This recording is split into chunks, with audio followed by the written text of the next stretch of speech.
izin, ini kami dengan tim SAR gabungan dan Basarnas sedang proses ekstrakasi satu korban. Apabila yang di dalam suara kami bentuk deras sekali atau teriak sekencang-kencangnya.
Pemirsa, suasana tegang mewarnai hari kelima operasi pencarian korban runtuhnya bangunan musola di Ponpes Al-Qasini pada Jumat siang. Puluhan keluarga korban meluapkan kemarahan kepada petugas karena bersikeras memasuki area pondok untuk melihat langsung proses evakuasi. Kalau memang hari ini nggak ada gerakan yang... Para keluarga korban bersitegang dengan pihak berwajib yang bersikeras ingin masuk ke area evakuasi yang berada di dalam pondok pesantren Al-Qasini. Namun keinginan mereka tidak disetujui oleh aparat polisi dan pihak Basarnas. Suasana semakin tegang saat keluarga korban semakin panas hingga berujung saling adu mulut dan memaksa masuk untuk segera menemukan santri yang menjadi korban runtuhnya bangunan musola Ponpes Al-Qasini, Sidoarjo, Jawa Timur.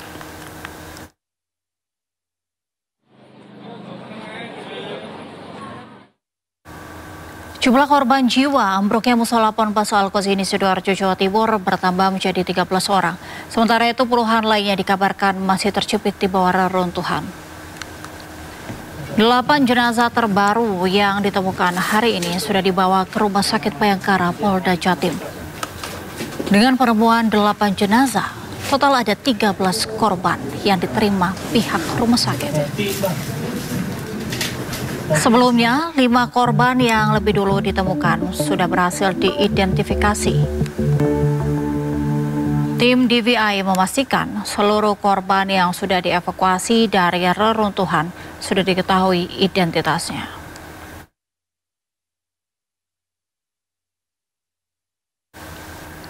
Al-Fatih Cakrabuana, salah seorang korban selamat, dievakuasi tim SAR setelah 3 hari terjebak dalam reruntuhan musola Ponpes Al-Qasini, Buduran, Sidoarjo. Al-Fatih mengaku tidak lapar atau haus karena selama 3 hari ia tertidur dan bermimpi diberi makanan serta minuman. Al-Fatih yang saat ini duduk di bangku SMP kelas 9 tidak mengalami luka serius dan hanya terdapat luka lecet di beberapa bagian tangannya.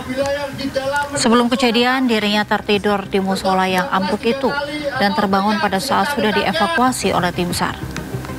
Pengakuan Al-Fatih, dirinya tertimbun pasir dan terjebak di dalam reruntuhan puing-puing beton bangunan musola. Selama tertidur, Al-Fatih bermimpi diajak jalan-jalan dengan menggunakan mobil pick-up ke suatu tempat yang gelap gulita. Ketuk benda keras di sekitar Anda 3 kali atau tidak mendengar suara. Selanjutnya gimana selanjutnya setelah tidur itu? Bangun tidur kayak ada gempa. Terus lari, terus pingsan, kena batu mungkin. Bangun-bangun kayak udah gelap. Di sebelah ada teman-teman. Aku tanya, kenapa? musolanya roboh tadi, kayak ada gempa. Udah gitu. Selama 3 hari itu kamu apa? Ada yang ngasih minum atau gimana? Nggak tahu. Tapi di mimpiku aku minum lewat kayak selang-selang. Tapi enggak ya, di nyatanya enggak hidup. Itu hanya mimpi tapi ya? Ya mimpi tapi kayak asli minumnya rasanya. Selain mimpi minum itu, mimpi kemana aja? Jalan-jalan. Jalan-jalan kemana? Nggak tahu, pokoknya Ke kota gitu atau ke Mekah atau gimana?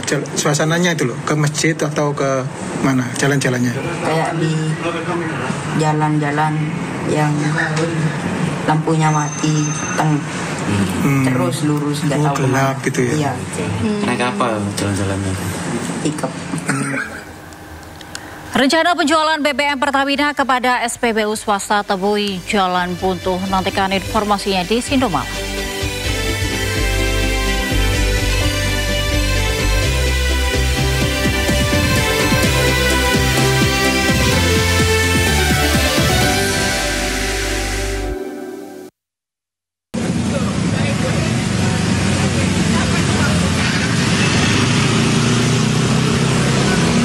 Api berkobar menghanguskan sebuah minibus hingga menarik perhatian pengguna jalan di Serang, Banten.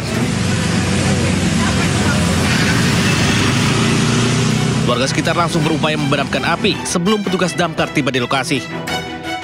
Kebakaran ini terjadi diduga akibat korsleting listrik di bagian aki mobil. Beruntung pengemudinya bisa menyelamatkan diri setelah melihat asap tebal mengepul dari kap mobil. Usai mobil damkar tiba di lokasi, api padam 15 menit kemudian. Tidak ada korban dalam peristiwa ini, namun badan minibus rusak parah dilalap api. Dari Serang, Banten, Mahesa Ampriandi Anyus melaporkan. Yang tadi jadi 5 tahun, turun menjadi 2 tahun. Ini pembunuhan ya, Mulia. Masa ojok yang disana dia ditabrak itu hukum seberat-beratnya, pecahan komandannya. Masalah saya ini Keluarga Prada Muhammad Reski Putra Pratama Arif mengamuk dan protes usai mendengarkan vonis 2 tahun yang diberikan Hakim Pengadilan Militer pada terdakwa pembunuh anaknya.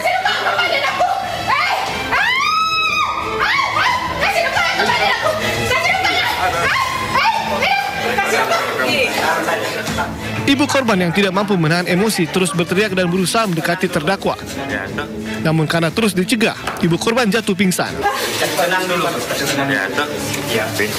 Keluarga meminta keadilan agar terdakwa bisa dihukum berat dan berencana akan melakukan banding atas vonis ini. Lambat pergi sholat Jumat, masa sholat Jumat mau dibunuh orang? Gara-gara tidak sholat Jumat dan dia dibunuh. Bapak Prabowo, saya minta keadilan untuk anak saya. Saya tidak terima anak saya dibunuh begitu saja. Nggak terima saya. Saya setengah mati kasih besar anakku, tidak untuk dibunuh. Masa dia anak saya cuma dikasih hukuman yang mematikan anak saya dua tahun. Itu pembunuhan nyawa. Pembunuhan nyawa ini, nyawa. Di mana hati penegak hukum ini?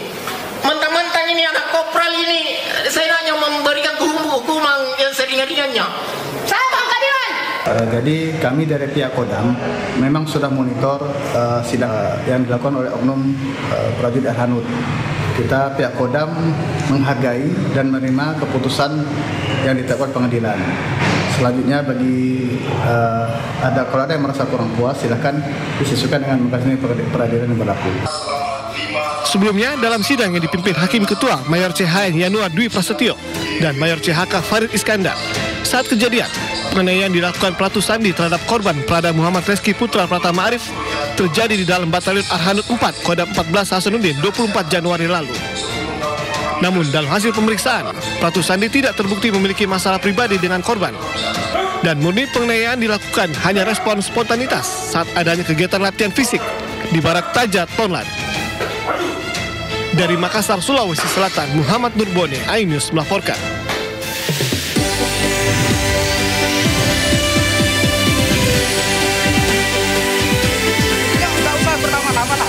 Suasana tegang mewarai hari kelima operasi pencarian korban runtuhnya bangunan musola di Ponpes Pesantren Al-Quds di Sidoarjo, Jawa Timur. 5 hari ini loh.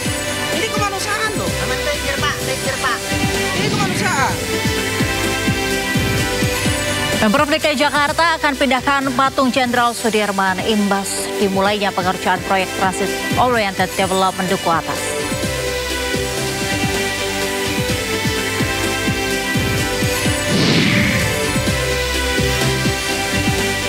Berhasil amankan diri dari kepungan Israel, para aktivis global Sumut Flotilla yang menaiki kapal Observer tiba di pelabuhan Larnaca, Siprus.